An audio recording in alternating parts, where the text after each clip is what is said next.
Good afternoon, everybody, and welcome to the Israel Brief, brought to you by Lay of the Land. I'm your host, Rolene Marks, bringing you the top stories from Israel and surrounds every Monday to Thursday on this very platform and also on YouTube. You can find us at the Israel Brief, and all you have to do is click on the big red subscribe button. But I know you've been waiting for your headlines, so here they are. And just moments ago, it was announced that a man did try to stab soldiers at the Qalandiya crossing before he was neutralized.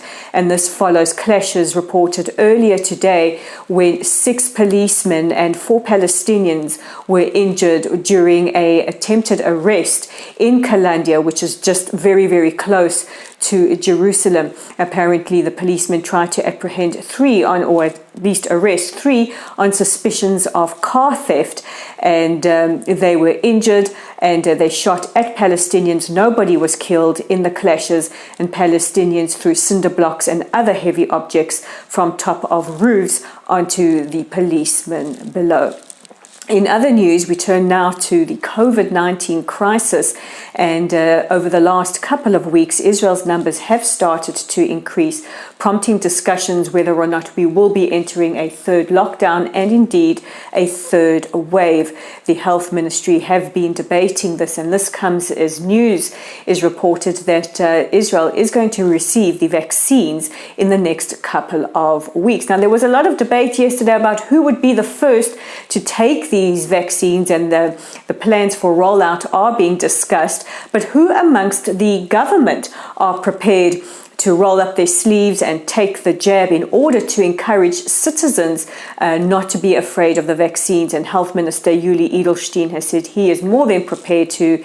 And of course, there's debate amongst Gantz, Netanyahu, and various others who say they may be prepared to step up as well. Meanwhile, the IDF have offered their help in making sure that whatever plan is put in place, it is carried out. And talks about lockdowns and possible third waves come as we approach Hanukkah, the festival of lights. And should Israel be locked down for this period, this would see a full year of festivals and holy days where Israelis have been locked down and unable to celebrate with family and friends. And our final story for the day, our final big headline, takes us back to the Knesset. And it was reported earlier today that Finance Minister Israel Katz met with alternate Prime Minister and Defense Minister Benny Gantz, who's also the chair of the Blue and White, to talk about the budget, and this unfortunately ended with no result.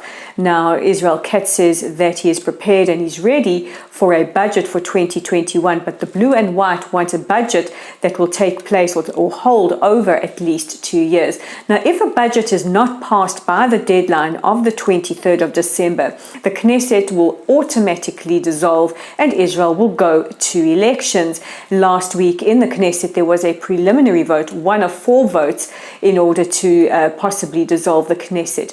The preliminary vote passed by 61 to 54, meaning that steps in the direction of dissolving the Knesset have started to be taken, but this still has to be passed another 3 times. So what we can guarantee you here in Israel, it's never a dull moment. There is always news to discuss. And if you're looking for more in-depth content, look no further than Lay of the Land. You can check out our original content online at www.layoftheland.online. You can read news from the Arab world you might not get in the mainstream media, but you'll definitely get with us. It's also up on our Facebook page. If you haven't already joined us by liking us or following us, please do so. And don't forget to subscribe to our YouTube channel at The Israel Brief. And if you want to interact with us on Twitter, and we're very, very busy there, you can find us at Lay of the Land with the digit 5. So lots going on, but we're keeping it short and sweet and easily digestible.